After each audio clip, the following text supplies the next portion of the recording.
Steve, vipi? Poa sana. Salamia mafans kwanza, salamia mafans. Yes. Hello my great people. Hope you've been well and doing good. Thank you for supporting me. Thank you for standing with me. Nawapenda sana. So Steve, Yes. tumekupata hapa. What are you doing here? Why are you here today? I just came here for a photo shoot. Just photo shoot, yeah. Nothing much. Just came for photo shoot today. Yeah. So this is a normal day. You always It's do just photo shoot. it's my normal day, just like the other days. Yeah. So how about your music?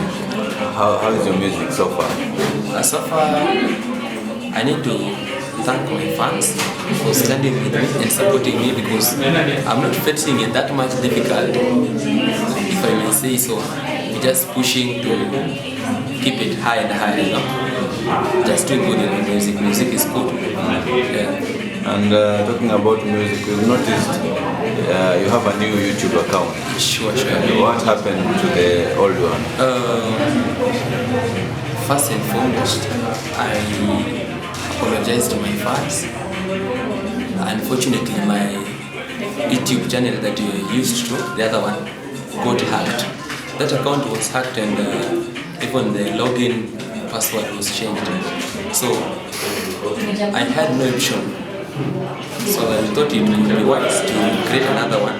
So I may urge you, my great people, my fans, my loved fans, subscribe to that new YouTube channel and unsubscribe to the other one. Yeah. What's the name? The new YouTube channel is still Steve Janam with my picture. So the difference is the other one, my picture on the other YouTube channel that has been hacked has no dye on my hair.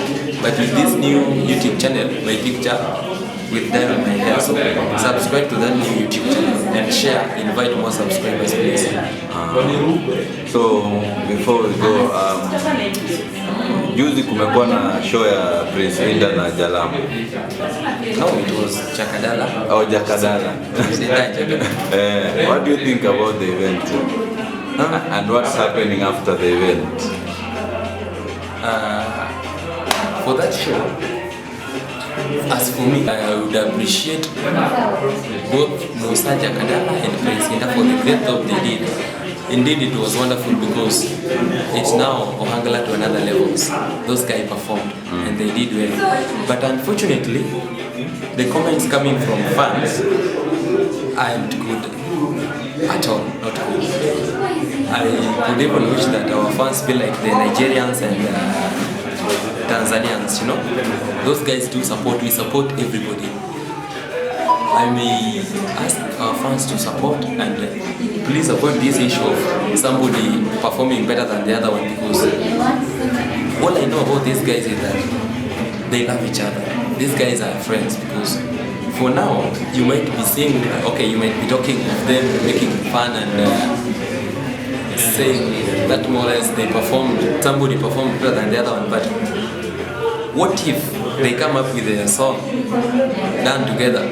As in, kesho wakitoa kolabo mtasema nini? So this guy Kenya najua personally at my level I know hao watu wanapendana tena wanasikizana sana, and in this industry we ain't competing.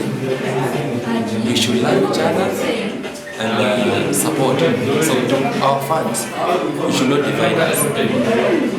This issue of somebody perform than the other isn't pleasant. It's not good at all. So we should support each other. We should say they both did well. And in fact, we should appreciate them accepting being together, sharing a same stage. You know, that's the love that we want. Yeah. So tukimalizia, kati yao wawili ungependa kuimba na nani? I would even really love to sing both of them. Everybody singing Ohangala. I love them because I feel like they are my brothers, you know. We have to compact and bring this music to another level. So this difference of loving the other one, it's not making sense. With me, I would love to work with both of them, upcomings and big brands. Thank you.